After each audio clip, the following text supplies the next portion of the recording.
Hello friends, Friedel craft alkylation के बाद हमें फ्रीडल क्राफ्ट असाइलेशन सीखना होता है, क्योंकि रीअरेंजमेंट फ्रीडल क्राफ्ट अल्काइलेशन में हमने सीखा था कि रीअरेंजमेंट हो जाता है।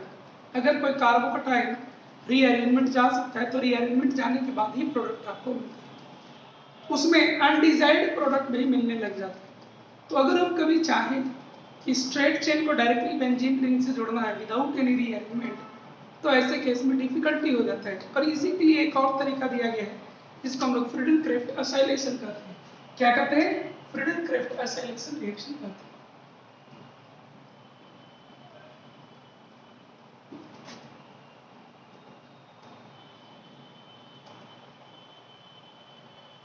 असाइलेशन रिएक्शन इलेक्ट्रोफाइल इसमें क्या होता है?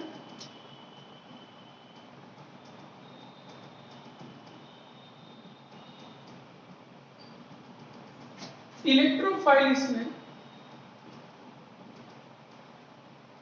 आपका ये इलेक्ट्रोफाइल, ठीक है, आपका ये इलेक्ट्रोफाइल एक जनरल रिएक्शन देखते हैं। जैसे बेंजीन रिंग है का reaction in presence of AlCl3 कराया गया। तो सबसे पहले इन दोनों का रिएक्शन होता है RC double bond O Cl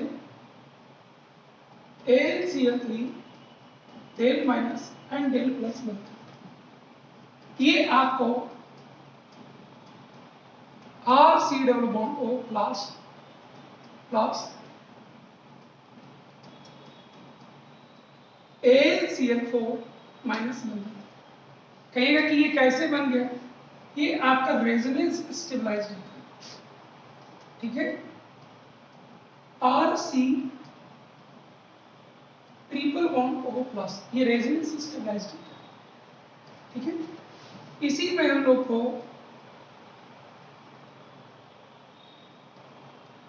benzene को ऐड करना होता है। बेंजीन आपको इसी पर ऐड करें। हाइड्रोजन C डबल बॉन्ड को R प्लस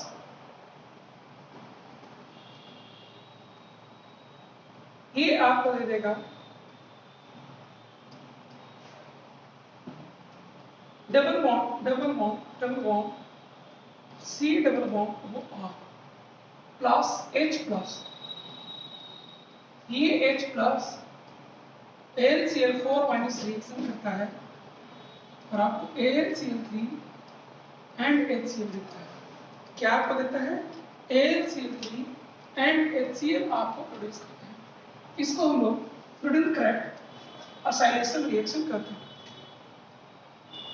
असाइलेशन इसलिए क्योंकि इसी का नाम पड़ता है आपको असाइल ग्रुप। असाइल आपका ये होता है। तो रिएजेंट क्या क्या यहाँ यूज होता है?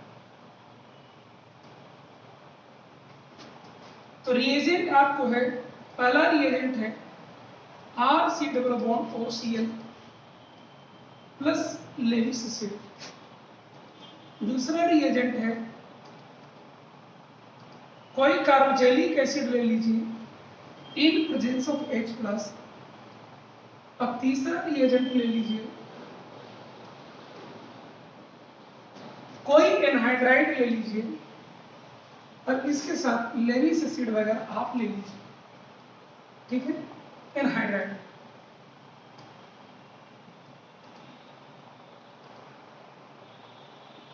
और इस एनहाइड्राइड के साथ लेविस एसिड आप ले लीजिए, आपका काम हो जाएगा, ठीक है। अगर हमें ये कह दिया जाए कि बेंजीन रिंग है, इसको CH3 CH2 CH2 Cl से रिएक्शन करवा दीजिए तो हमें ये मिल जाए CH2 CH2 CH3। अगर हमें ये टारगेट हो और इनको अगर हम लेकर आगे बढ़े तो ये कार्बोकटाइन जो है बनेगा वो एक मोर स्टेबल कार्बोकटाइन में कन्वर्ट हो जाएगा और इसीलिए ये आपको माइनर प्रोडक्ट बनेगा और इस रिएक्शन का मेजर प्रोडक्ट आपको क्या बनेगा, CH3 एंड CH3, ये आपको मेजर प्रोडक्ट आपको बनेगा। ये आपको क्या बनेगा, ये आपको मेजर प्रोडक्ट बनेगा, ठीक है। लेकिन अगर हम चाहें कि यही मेरा मेन प्रोडक्ट होता तो कैसे बनाएंगे, रीअरेंजमेंट तो आप रोक सकते नहीं। तो अगर हम असाइलेशन का यूज करते हैं तो असाइलेशन में बेंजीन को हम पहले in presence of AlCl3 reaction करा देते हैं। क्या बन जाएगा, यहां से जोड़ दीजिए, C double bond O CH2 and CH3 आपको बने। इसको बनने के बाद इसको आप क्लीमेंसन रिडक्शन ले जाएंगे, GHG एंड HCl, क्या बन जाएगा, CH2 एंड CH3, यही आपको मेजर प्रोडक्ट मिलेगा। तो इस तरीके से देखा जाए तो जब आपको रीअरेंजमेंट को अवॉइड करना हो, मिनिमाइज करना हो, तो आप फ्रीडल क्राफ्ट असाइलेशन को यूज कर सकते हैं। किसको यूज कर सकते हैं, फ्रीडल क्राफ्ट असाइलेशन को आप यूज कर सकते हैं, ठीक है। एक और वेरी इंपॉर्टेंट सिंथेसिस आप देख लीजिए, मिटा लेते हैं इसको पहले, ठीक है। जैसे इस क्वेश्चन को देखिए, ये वेरी इंपॉर्टेंट क्वेश्चन है। इस तरह के क्वेश्चन बहुत आपको एग्जाम में, रियल एग्जाम में देखने को मिल सकते हैं। तो इन सब में हमें क्या करना है, तो सबसे पहले लेविस एसिड के प्रेजेंस में ये इसको प्रोटोनेट करता है, मतलब इसका लेविस एसिड बेस रिएक्शन होता है, और एक पार्ट इसको ब्रेक करके ये यहाँ पर आपको जुड़ जाएगा, ठीक है। तो इसको जोड़ कर देखा जाए, तो पहला स्टेप आपका होगा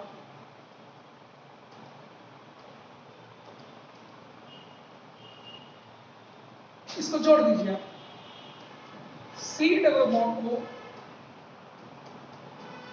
CH2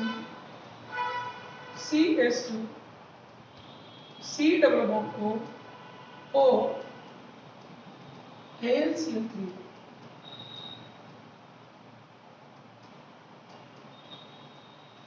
ये आपको बनेगा, ठीक है।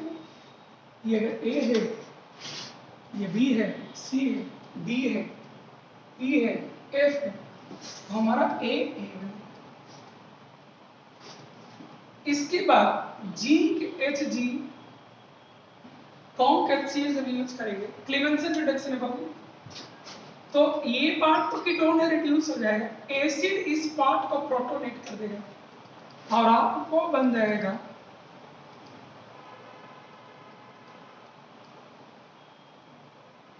C double bond O C double bond OH आपको बन जाएगा, ये है आपका B। इसके बाद SOCl2 का यूज करेंगे, SOCl2 यहाँ पर सब्स्टिट्यूशन करके Cl लाता है, वेरी इंपॉर्टेंट रिएजेंट है, अगेन इसको आप नोट कर लीजिएगा, ठीक है।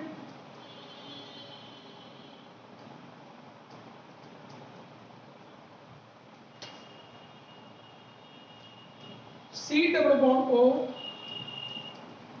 C डबल बॉन्ड O, फिर से सॉरी Cl आपका यहाँ पर आ जाएगा, ये आपका C D। अब फिर से आपको असाइलेशन, एसिड डेरिवेटिव है और AlCl3, in presence of AlCl3 आपको मिलेगा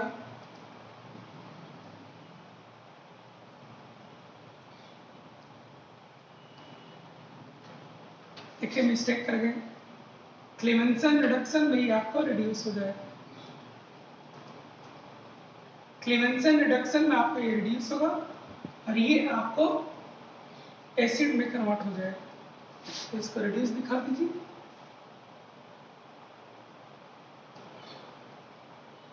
चलिए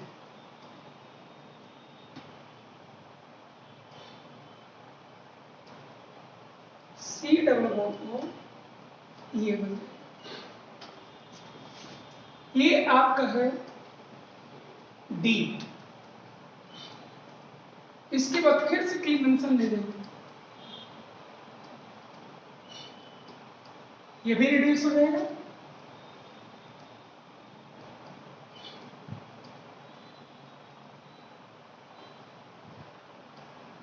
ये है आपका ई, सेलेनियम एंड हीट, ये एरोमेटाइज हो जाएगा।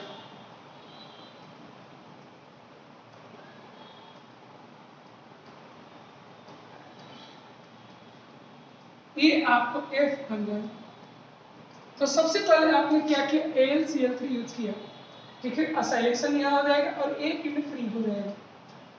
क्लीमेंसन जब आप करेंगे तो अल्डिहाइड कीटोन रिड्यूस होकर अल्केन बन जाएगा और ये आपको एसिड, आपको यहाँ पर एसिड बन जाएगा। SOCl2 इसको हेलोजनेट करेगा तो Cl ले आएगा। AlCl3 फिर से आपको फ्रेडल असाइलेशन देगा और ये आपको क्लीमेंसन रिडक्शन कराएंगे तो फिर से ये अल्केन में कन्वर्ट हो जाएगा। सेलेनियम हीट से आपको डीहाइड्रोजनेट होगा। तो इस तरीके से इन सब स्टेप्स को आप ध्यान रखेंगे, जब आपको बड़े बड़े क्वेश्चन दिए जाएंगे तो इन सब को भी आपको यूज करने आना चाहिए, ठीक है। तो फ्रीडल क्रेफ्ट असाइलेशन के बेनिफिट तो हम लोग सीख गए कि ये रीअरेंजमेंट को होने से रोकता है, लेकिन इसके एक दो डिमेरिट भी है। वो ये कि अगर आपको बेंजीन रिंग में एक बार असाइलेशन आप करवा दिए तो बेंजीन रिंग जो होता है वो डीएक्टिवेटेड हो जाता है और इसके बाद फर्दर उसमें असाइलेशन बाहर से आप नहीं करा सकते, ठीक है। दूसरी बात, अगर आपको बेंजीन रिंग में पहले से ही कोई डीएक्टिवेटिंग ग्रुप जैसे नाइट्रो, सल्फो, ये सब ग्रुप प्रेजेंट हो तो उस केस में आप असाइलेशन उसमें नहीं करा सकते हैं, ठीक है। और तीसरी बात, अगर आपको बेंजीन रिंग में OH, NH2, NHR और NR2 ग्रुप मौजूद हो तो फ्रीडल क्रेफ्ट असाइलेशन रिएक्शन आप नहीं करवा पाइएगा, क्योंकि अगर आप एसिड या बेस को यूज एसिड, प्रोटोनिक एसिड या लेविस एसिड किसी को भी आप यूज करिएगा वो सबसे पहले इनके साथ जाएगा रिएक्शन और रिंग को डीएक्टिवेट कर देगा, समझ गए। इस तरीके से आपको ये लिमिटेशन आपको ध्यान रखनी है। एक आप इसका थोड़ा मिसलेनियस रिएक्शन थोड़ा ध्यान रखिएगा कि बेंजीन रिंग का रिएक्शन अगर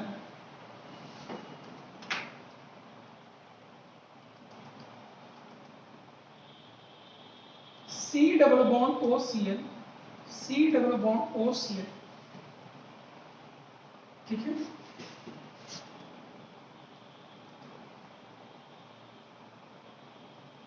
इन प्रेजेंस ऑफ AlCl3 करवा दें तो आपको यहां पर भी असाइलेशन होगा और यहां पर भी आपको बनेगा शुरू में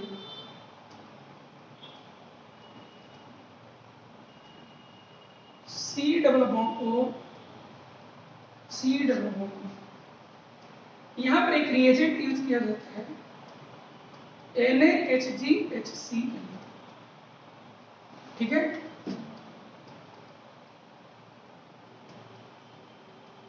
ये आपको क्लीमेंसन रिडक्शन की तरह यूज होता है,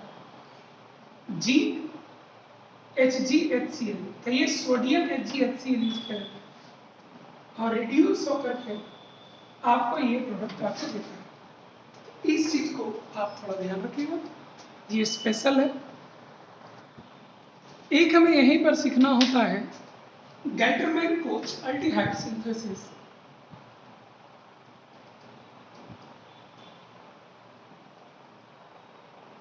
Gattermann-Koch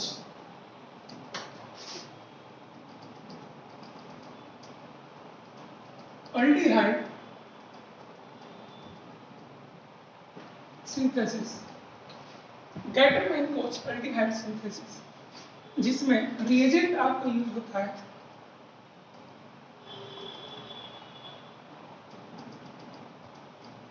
carbon monoxide and HCl, यही आपका इसमें रिएजेंट। रिएक्शन कैसे होता है, तो कार्बन मोनोऑक्साइड का रिएक्शन सबसे पहले HCl से होता है।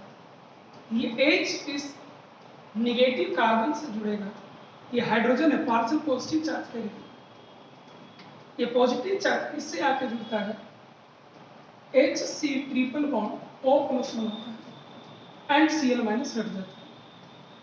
ठीक है, ऑक्सीजन पर पॉजिटिव चार्ज से अच्छा है, कार्बन पर पॉजिटिव चार्ज आ जाएगा। ठीक है, यही इस रिएक्शन का इलेक्ट्रोफाइल हमें काम, ये इलेक्ट्रोफाइल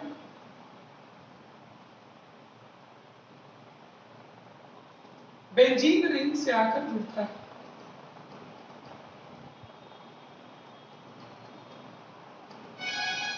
असाइल कार्बोकटाइन जैसा ही है, अभी जो आपने सीखा, यही आपका यहाँ आकर जुड़ता है।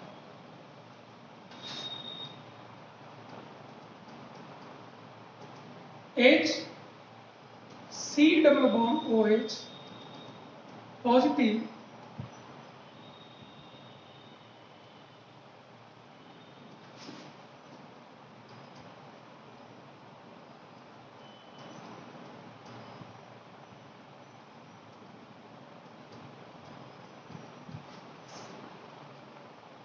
ये बेंजल्डिहाइड का फॉर्मेशन होता है।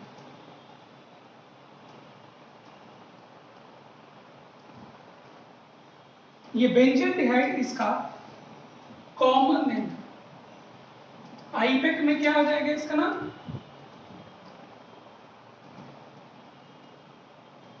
Benzene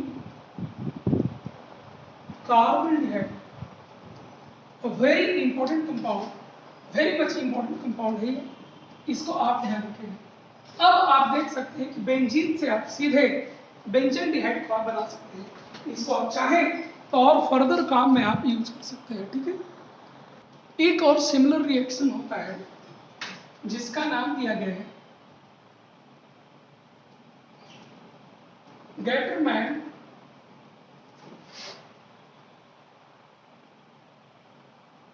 aldehyde synthesis. Gattermann aldehyde synthesis इसका नाम दिया गया। इसमें क्या होता है कि रिएजेंट के तौर पर HCl, HCl and AlCl3 use किया। रिएक्शन कैसे होता है? तो पहले आपको HCl एंड AlCl3 के बीच में रिएक्शन होता है। HCl AlCl3 partial negative partial positive, यही आपको HCN से H प्लस रिएक्शन चला जाता है, तो बनाएगा HC plus plus AlCl4 minus, ये रेजनेस चला जाता है HC plus double bond NH करके आपको मिलेगा। यही हमारा रिएक्शन का इलेक्ट्रोफाइल होता है। ठीक है, इसी इलेक्ट्रोफाइल को हम बेंजीन से रिएक्शन ले जाते हैं।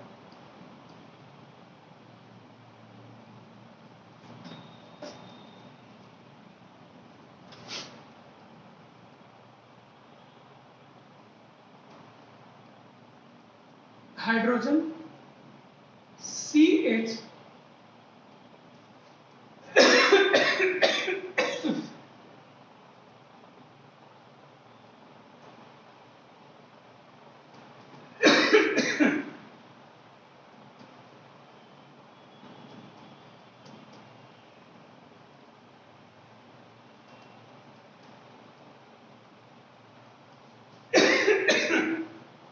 इसको हम लोग हाइड्रोलाइसिस ले जाते हैं। हाइड्रोलाइसिस ले जाने पर आपका ये होगा कि HOH HOH ये यहां से ब्रेक, क्या क्या बनेगा आपको, NH3 बन जाएगा आपको, प्लस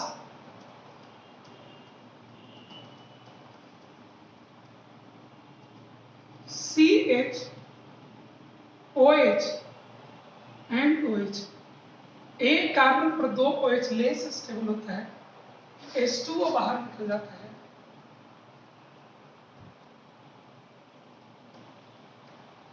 बेंजल्डिहाइड का फॉर्मेशन होता है।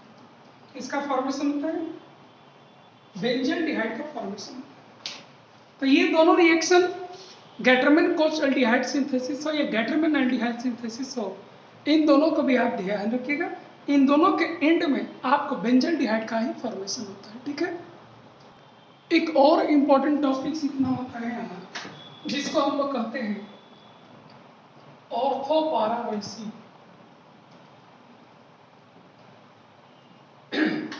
हमारे मन में एक हमेशा रहता है कि कब ऑर्थो ज्यादा बनेगा, कब पारा ज्यादा बनेगा। तो इन सब चीजों पर हम थोड़ा सा मंथन करते हैं, जिसके बाद आप ज्यादातर केसेस में ये सर्टेन रहोगे कि ऑर्थो ज्यादा बनेगा कि पारा ज्यादा बनेगा।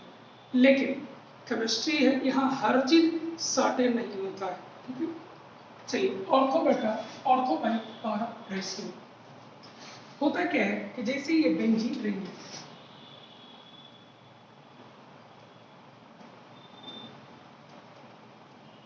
यहाँ पर कोई ग्रुप पहले से लगा हुआ है जो आपको ऑर्थो पारा डायरेक्टर है,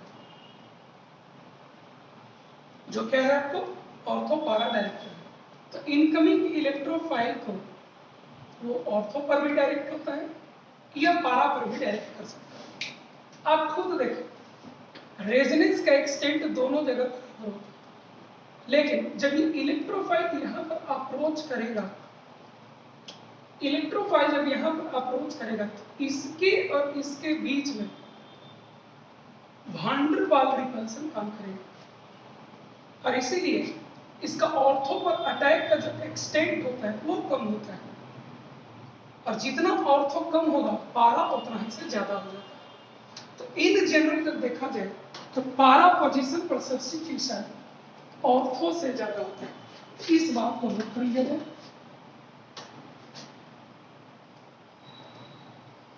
In general, percent of para substitution is more than that of ortho। In general एक स्टेटमेंट बना करके कि पारा का ज्यादा होता है किसे, ऑर्थो से, इन जनरल। लेकिन हमेशा नहीं। ये ज्यादा क्यों हुआ, क्योंकि ऑर्थो में रिपल्सन हो गया, दुश्मनी हो गया, इसलिए नहीं ये ज्यादा हो गया। अगर इन दोनों में दोस्ती हो जाए तब, तो दोस्ती हो जाने पर ऑर्थो ज्यादा हो जाएगा, ठीक है।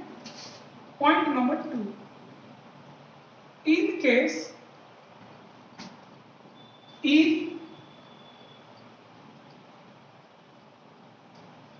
incoming electrophile forms hydrogen bonding with the group already present, then percent of ortho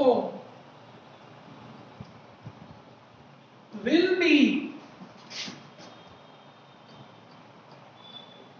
more than that of para।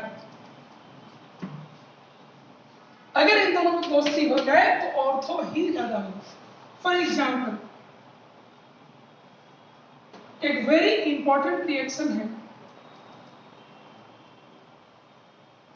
रीमन-डायमंड reaction.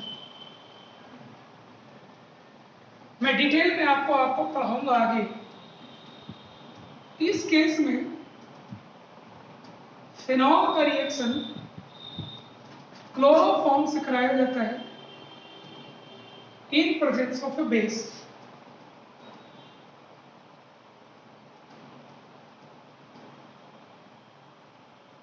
Plus ortho वाला भी बनता है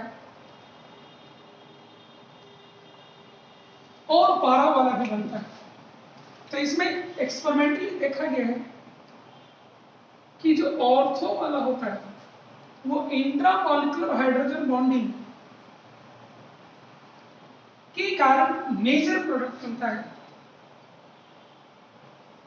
और इसीलिए पारा वाला आपका माइनर बन जाता है। और भी एग्जाम्पल देख सकते हैं आप, जैसे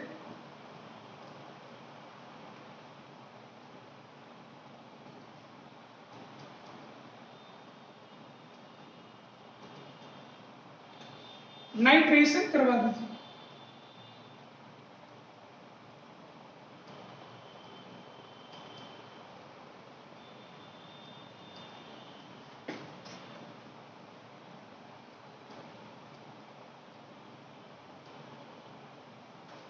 इस केस में भी देखा गया है कि जो इंट्रामॉलिक्यूलर हाइड्रोजन बॉन्डिंग होता है यही आपको मेजर प्रोडक्ट बनता है और दूसरा वाला आपको माइनर बनता है। तो इन जनरल कौन ज्यादा बनेगा? तो इन जनरल आपको पारा ज्यादा बनेगा, ऑर्थो कम बनेगा ड्यू टू रिपल्सन। लेकिन अगर आपको हाइड्रोजन बॉन्डिंग के थ्रू दोस्ती हो गया, in that case ortho is major product, ortho is major product. ठीक है, तो इस चीज को भी हम लोग ध्यान रखेंगे। ठीक है, कुछ एग्जाम्पल देखते हैं जिसमें हम ये डिसाइड करेंगे कि कैसे ऑर्थो बाई पारा रेशियो को हम एनालाइज करते हैं। ठीक है, एक एग्जाम्पल देते हैं लॉजिकली।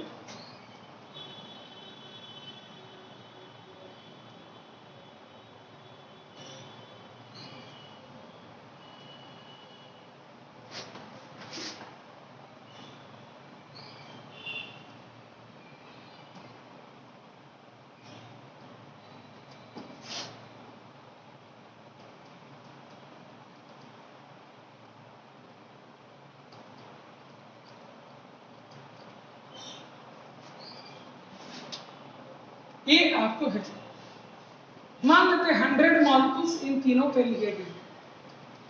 ठीक है, 100 मॉलिक्यूल्स इन तीनों पे लिए गए, चारों पे 100 इसके इसके इसके इसके। अब आप खुद सोच लीजिए कि कोई भी अगर इलेक्ट्रोफाइल आपको यहाँ आता है 1 2 3 4, कोई भी इलेक्ट्रोफाइल आपको यहाँ आएगा तो उसको ऑर्थो पर यहां जितना भांड वाल रिपल्सन मिलेगा उससे ज्यादा यहां मिलेगा, उससे ज्यादा यहां मिलेगा, उससे ज्यादा यहां मिलेगा। तो सबसे ज्यादा भांड वाल रिपल्सन ऑर्थो पर यहां मिलेगा, यानी सबसे कम ऑर्थो पर सब्स्टिट्यूशन आपको यहां पर होगा। तो सबसे ज्यादा ऑर्थो पर सब्स्टिट्यूशन कहां होगा? यहां। तो लिख सकते हैं ऑर्थो का ऑर्डर क्या हो जाएगा? तो सबसे ज्यादा फर्स्ट का, तब फिर सेकंड का, तब फिर थर्ड का और तब फिर फोर्थ का। सबसे कम ऑर्थो इसी केस में बनेगा। आप 100 मॉलिक्यूल सभी के लिए थे, सबसे कम ऑर्थो यहां बनेगा तो सबसे ज्यादा पारा यहां बनेगा। क्योंकि मान लो ये 20 है तो 80 बन जाएगा ये, तो सबसे ज्यादा पारा आपको यहां बनेगा। तो हम लिखेंगे परसेंट ऑफ पारा का ऑर्डर क्या हो जाएगा? तो सबसे ज्यादा पारा आपको फोर्थ में ही बनेगा। तो 1 2 3 एंड 4 आप इस तरह से जवाब दे सकते हैं। तो अगर आप चाहें तो ऑर्थो बाई पारा रेशियो निकालना चाहें तो आप कुछ ऐसा कर सकते हैं, जैसे इसके लिए सबसे बड़ा ऑर्थो यही है और सबसे छोटा और पारा यही है। सबसे बड़े में सबसे छोटे से दीजिएगा तो सबसे बड़ा हो जाएगा। तो 1 2 3 4 सबसे छोटे में सबसे बड़े से डिवाइड करिएगा तो सबसे छोटा हो जाएगा। तो इसीलिए ऑर्थो बाई पारा का रेशियो आपको ये हो जाएगा। तो इस तरीके से आप लॉजिकली अगर चाहें तो लॉजिकली भी आप इन सब चीजों को सोच सकते हैं। ठीक है, लॉजिकली अगर आप चाहें तो भी आप इन सबको आसानी से सोच सकते हैं, ठीक है। एक और एग्जाम्पल को हम सोचना सीखते हैं। जैसे मान लो यहाँ फ्लोरीन लगा हुआ, क्लोरीन है, ब्रोमीन है, आयोडीन। हम कैसे सोचेंगे ऑर्थो बाई पारा का रेशियो क्या होगा, हम कैसे सोचेंगे? तो हम लोग जानते हैं कि फ्लोरीन जो आपका होता है, इसका मतलब कोई भी हेलोजन हो, माइनस आई उसका बड़ा होता है प्लस एन से। तो माइनस आई उसका क्या है, डोमिनेटिंग इफेक्ट।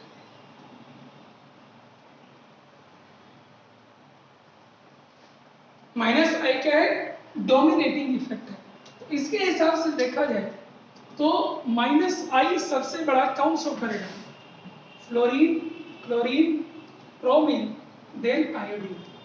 तो माइनस आई ये इतना ज्यादा शो करेगा, इनका नाम दे दीजिए आप 1, 2, 3 एंड 4।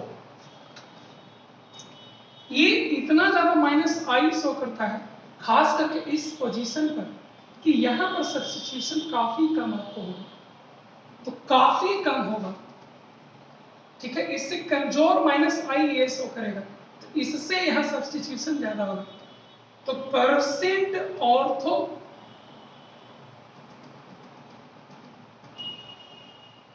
पोजीशन पर कितना हो पाएगा, तो सबसे स्ट्रॉन्ग यही है, तो सबसे कम यहीं पर ऑर्थो पर बनेगा। फर्स्ट सबसे कम, फिर सेकेंड, तब फिर थर्ड, सबसे ज्यादा ऑर्थो आपको इसी केस में बनेगा, ठीक है।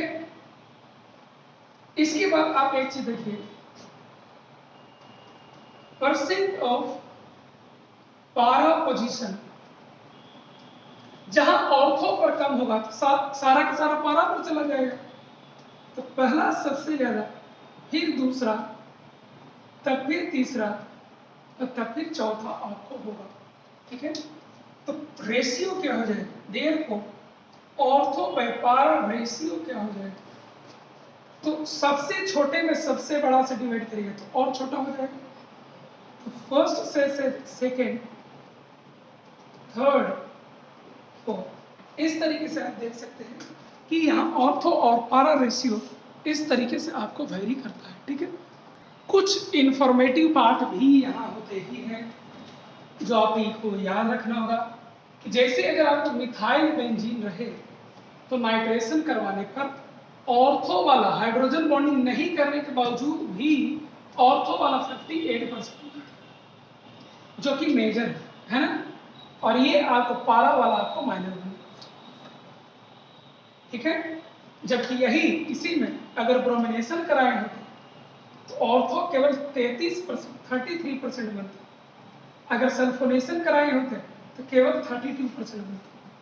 तो और भी कोई फैक्टर है जो इनमें काम कर रहे होते हैं, सारे फैक्टर्स हमारे सिलेबस में नहीं होते हैं। जो फैक्टर हमारे सिलेबस में नहीं होते लेकिन उसके इफेक्ट पढ़ने होते हैं, इनको हम लोग एक्सेप्शन कहते हैं। क्या कहते हैं, एक्सेप्शन। तो इस बात को आप ध्यान रखें कि इन जनरल ठीक ही होता है, पारा ही मेजर होता है, लेकिन नाइट्रेशन जब कराते हैं तो ऑर्थो आपको मेजर हो जाता है। अगर मिथाइल की जगह पर इथाइल रखा जाए, मतलब इसके साइज को अगर बड़ा करें तो देखिए ऑर्थो का एक्सटेंट कम हो गया तो पारा ऑर्थो बढ़ जाएगा, और अगर आप इसके साइज को और बड़ा करिए तो ऑर्थो आपको घट करीब 18% हो जाता है, और ये आपको 82% हो जाता है। तो मेनली हमें ये एक चीज सीखने को मिला कि इसी में खाली दिक्कत है जहां सब गड़बड़ी हो रहा है। मिथाइल बेंजीन में नाइट्रेशन जब कराते हैं तो जाके हमें गड़बड़ी स्टार्ट होता है, बाकी सब केस नॉर्मल ही चलते रहता है, ठीक है। एक हमें पढ़ना होता है इप्सो attack of substitution, इप्सो attack of substitution. इसको आप ऐसे समझ सकते हैं कि जैसे मान लीजिए कि बेंजीन रिंग है,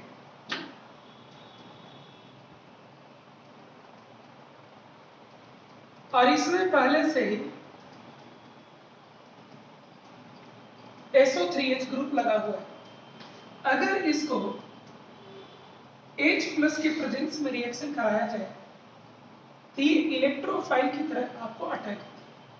और ये हाइड्रोजन का एडिशन इसी कार्बन पर होता है जहां पहले से ग्रुप जुड़ा हुआ है। ये बहुत अलग तरह का है, ठीक है।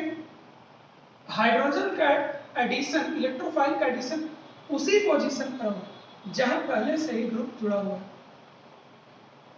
S double bond O, double bond O H, यहाँ पे क्या आ जाएगा, प्लस आ जाएगा। अगला स्टेप में आपको ये यहाँ जाएगा और ये यहाँ आ जाता है। ऐसे केस में आपको बन जाएगा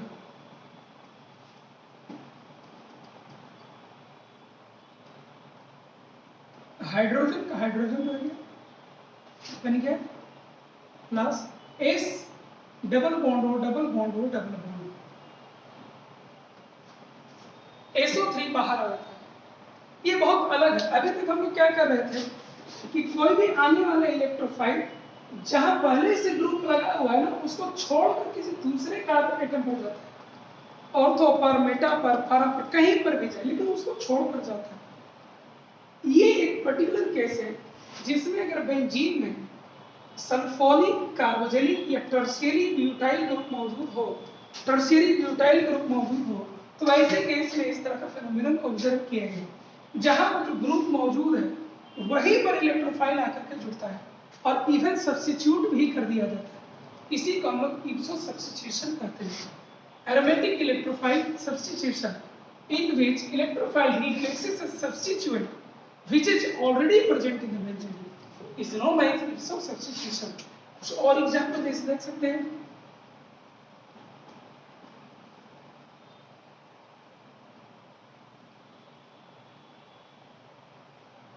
CH3, CH3 एंड CH3, मान लो इसके साथ कोई H प्लस इन और कोई नया इलेक्ट्रोफाइल आप ले आते हैं, इसको जोड़ दीजिए हम,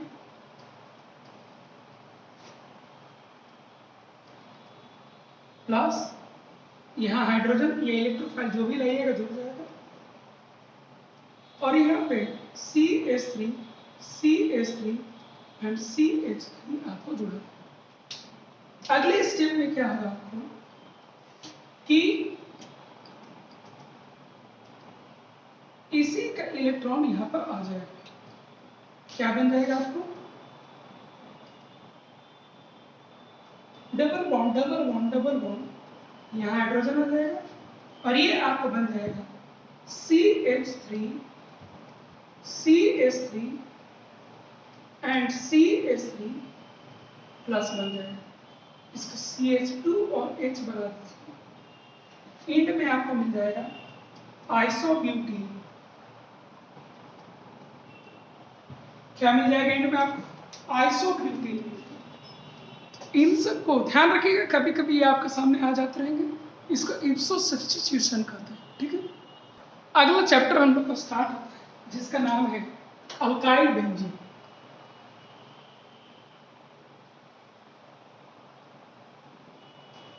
सब इंपॉर्टेंट अल्काइल बेंजीन में आपको आता है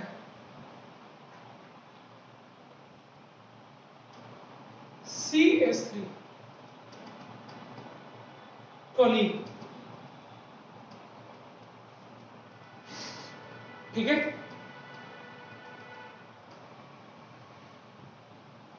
CH3, CH3 ऑर्थो, मेटा, पारा, जाइलीन के नाम से जाना जाता है।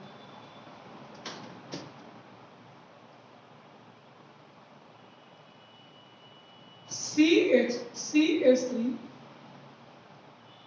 CH3 ये वेरी इंपॉर्टेंट कंपाउंड है, ठीक है। इसको किस नाम से हम लोग जानते हैं, इसको हम लोग जानते हैं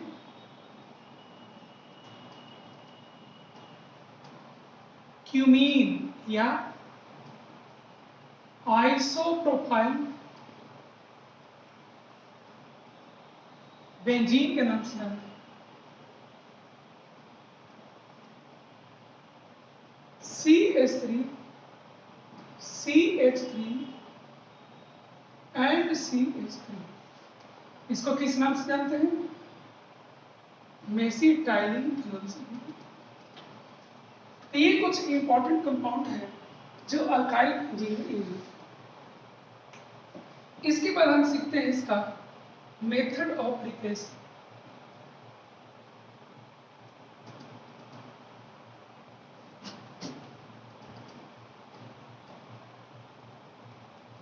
मेथड ऑफ रिप्लेसमेंट, सबसे पहला तरीका इसका है बाय फ्रीडल क्राफ्ट रिएक्शन। जैसे बेंजीन है, CH3Cl है एंड AlCl3 है। आपको अल्काइल बेंजीन का फॉर्मेशन हो जाएगा।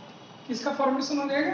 मिथाइल बेंजीन का हो जाएगा। दूसरा तरीका है बाय डीकार्बोक्सिलेशन। मान लो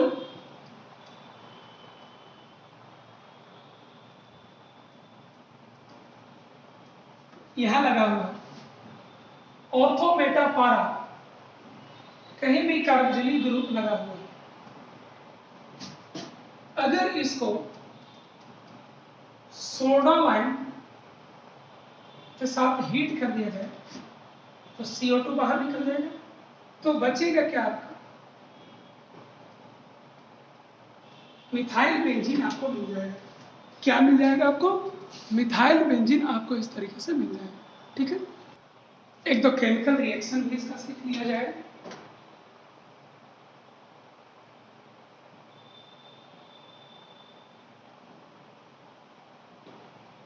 जैसे मान लीजिए कि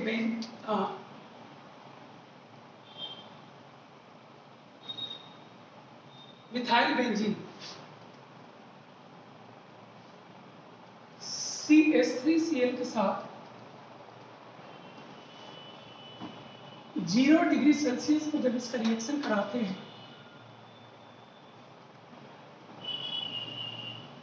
CH3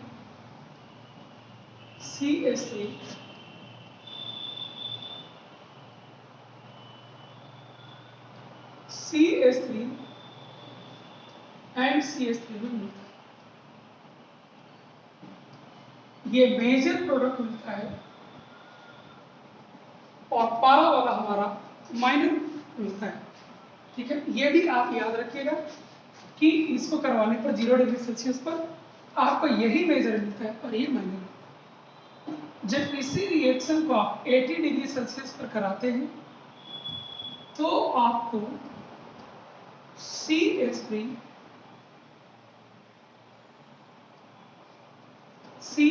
आपको मिलता है। ठीक है, यही आपको मेजर प्रोडक्ट आपको मिलता है। एक एवरडेल साइंटिस्ट है, एवरडेल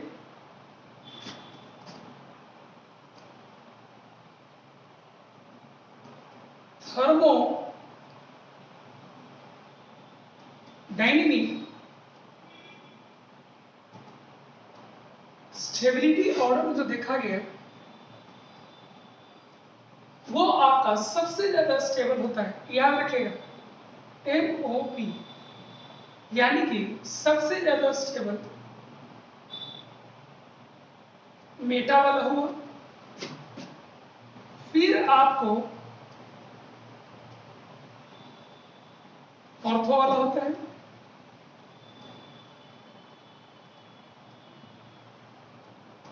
तब आपको पारा वाला जाता है। ये एक्सपेरिमेंट से उनको पता चला है, मेटा, ऑर्थो एंड पारा। इसी के कारण जब हाई टेम्परेचर पर हम कराते हैं तो थर्मोडायनेमिकली ये ज्यादा स्टेबल होने के कारण केवल मेटा ही हमें मिलता है।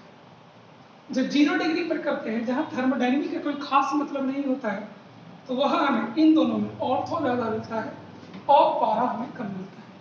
ठीक है, यहाँ पर एक चीज और सीखना है आप अगर यहां से आ जाए, इसको हीट कर दीजिए या 80 डिग्री सेल्सियस पर इसको ले जाएंगे तो ये आपको सारा का सारा इसमें कन्वर्ट हो जाएगा। इसको हम लोग आइसोमेराइजेशन रिएक्शन कहते हैं। क्या कहते हैं इसको हम लोग? आइसोमेराइजेशन रिएक्शन हम लोग इसको कहते हैं। सिमिलर अगर आप इसको भी आप हीट कर देते हो तो ये भी आपको इसी पे कन्वर्ट हो जाएगा, ठीक है। इसलिए चूंकि इन दोनों से ज्यादा स्टेबल यही होता है तो हीट करने पर ऑर्थो और पारा दोनों ही आपको मेटा में कन्वर्ट हो जाते हैं। किस में कन्वर्ट हो जाते हैं? मेटा में आपको कन्वर्ट हो जाते हैं, ठीक है। एक और एग्जाम्पल इस तरह का आप देख सकते हैं। एक और एग्जाम्पल अगर आप चाहें तो एकदम सेम पैटर्न पर देख सकते हैं कि अगर आपको इस तरह से दे दिया जाए कि जैसे CH3 इसका टेम्परेचर अगर आप इसका रिएक्शन अगर लो टेम्परेचर पर करवाते हैं किससे? CH3Cl and AlCl3 low temperature पर करवाते हैं तो नॉर्मल प्रोडक्ट बनेगा। ऑर्थोपारा डायरेक्ट यहाँ डायरेक्ट करेगा, सब यही करेगा, यानी कि मेजर प्रोडक्ट आपको CH3 एंड CH3 ये आपको मिलेगा। लेकिन जब यही आप हाई टेम्परेचर पर रिएक्शन करवाएंगे तो सबसे ज्यादा स्टेबल इसका ये है CH3 एंड CH3 जिसका नाम मेसिटाइलिन दिया गया है। क्या नाम इसका दिया गया है? मेसिटाइलिन इसका नाम दिया गया है, ठीक है। एक इसका वेरी इंपॉर्टेंट रिएक्शन है जो हमें पढ़ना होता है, इटार्ड रिएक्शन। ये एग्जाम में अक्सर आते रहता है, इटार्ड रिएक्शन। इस इटार्ड रिएक्शन में क्या करते हैं?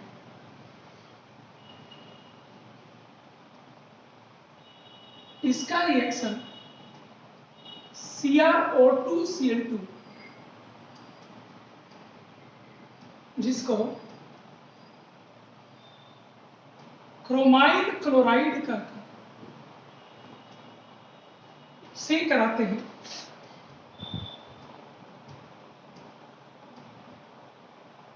तो बेंजीन कार्बन डाइऑक्साइड आपको मिलता है, ठीक है। एक दो और सिंपल रिएक्शन और आप जानते ही होंगे ऑलरेडी। एक कि अगर CH3 है इसका रिएक्शन NBS से कराया जाए तो बेंजाइलिक अल्काइलिक पोजीशन पर ब्रोमिनेशन कराता है।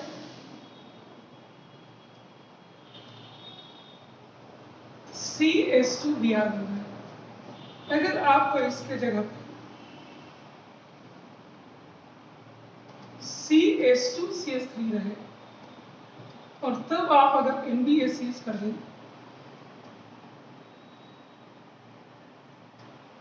तो CH3 एंड Br का फॉर्मेशन होता है। इस तरह से अल्काइल बेंजीन भी आपका टॉपिक खत्म, ठीक है। Thank you all.